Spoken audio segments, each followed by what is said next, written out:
First point Rajanna ಅವ್ರ ಬಗ್ಗೆ ಮಾತಾಡಿದ್ದಾರೆ. ಕೆ ಎನ್ ರಾಜಣ್ಣ ಅವ್ರ ವಿರುದ್ಧ ಎಲ್ಲ ಒಂದು ಕಡೆ ಗೌರಿಶಂಕರ್ ಅವರು ಕಾಂಗ್ರೆಸ್ನಲ್ಲಿ ಎಲ್ಲ ಸರಿ ಇಲ್ಲ, ಇಲ್ಲಿ ಪರಮೇಶ್ವರ್ ಅವ್ರನ್ನೆಲ್ಲ ಒಂದು ಕಡೆ ನಾನು ಟೀಕೆ ಮಾಡಿದ್ದಕ್ಕೆ ರಾಜಣ್ಣ ಅವ್ರಿಗೆ ನೀವು ಅವ್ರು ಟೀಕೆ ಮಾಡೋಕ್ಕೆ ಧೈರ್ಯ ಇಲ್ವಾ, ಅವ್ರ ಬಗ್ಗೆ ಮಾತಾಡೋಕ್ಕಾಗಲ್ವಾ ಅನ್ನೋವಂಥದ್ದು ಅಂತ ಆ ವಿಚಾರನ ಇಟ್ಕೊಂಡು ಸನ್ಮಾನ್ಯ ಆತ್ಮೀಯ ಸ್ನೇಹಿತ ಸುರೇಶ್ ಗೌಡ ಪಾಪ ಹೇಳಿರೋವಂಥದ್ದವರು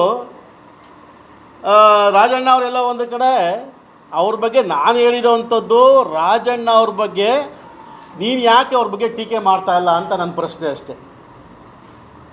ಟೀಕೆ ಮಾಡೋಕ್ಕೆ ಸುರೇಶ್ ಗೌಡ ಅವ್ರಿಗೆ ಧೈರ್ಯ ಇಲ್ಲ.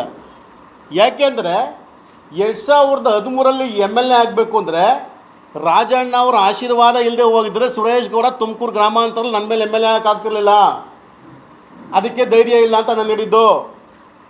ಎರಡನೇದಾಗಿ 2023 ಮೊನ್ನೆ ನಡೆದ ಚುನಾವಣೆಯಲ್ಲಿ ರಾಜಣ್ಣ ಅವ್ರ ಆಶೀರ್ವಾದ ಇಲ್ಲದೆ ಹೋಗಿದ್ದರೆ ಮತ್ತೊಮ್ಮೆ ಸುರೇಶ್ ಗೌಡ ಯಾವುದೇ ಕಾರಣಕ್ಕೂ ನನ್ನ ಮೇಲೆ MLA ಆಗ್ತಿರಲಿಲ್ಲ ಅನ್ನೋವಂಥ ಈ ಎರಡು ವಿಚಾರಗಳನ್ನ ಇಟ್ಕೊಂಡು ನೀವು ಯಾವುದೇ ಕಾರಣಕ್ಕೂ ರಾಜಣ್ಣ ಅವ್ರ ಬಗ್ಗೆ ಮಾತಾಡೋಕ್ಕಾಗೋದಿಲ್ಲ,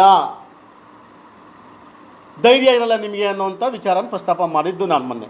ಇದನ್ನು ಎಲ್ಲ ಒಂದು ಕಡೆ ಲಿಂಕ್ ಏನಾಲ್ಗೆ ಯಾಕೆ ಸೇರಿಸ್ತೀರಾ? ನಾನು ಮಾತನಾಡಿರೋವಂಥದ್ದು ಈ ವಿಚಾರ. ಅವರ ಆಶೀರ್ವಾದದಿಂದ MLA ಆಗಿದ್ದೀನಿ ಅಂತೇಳಿ 2013 MLA ಆಗಿದ್ದಾಗ 2017 ಇಸ್ವಿನಲ್ಲಿ ನೀವೇ ಒಂದು ಭಾಷಣ ಮಾಡಿದ್ದೀರಾ.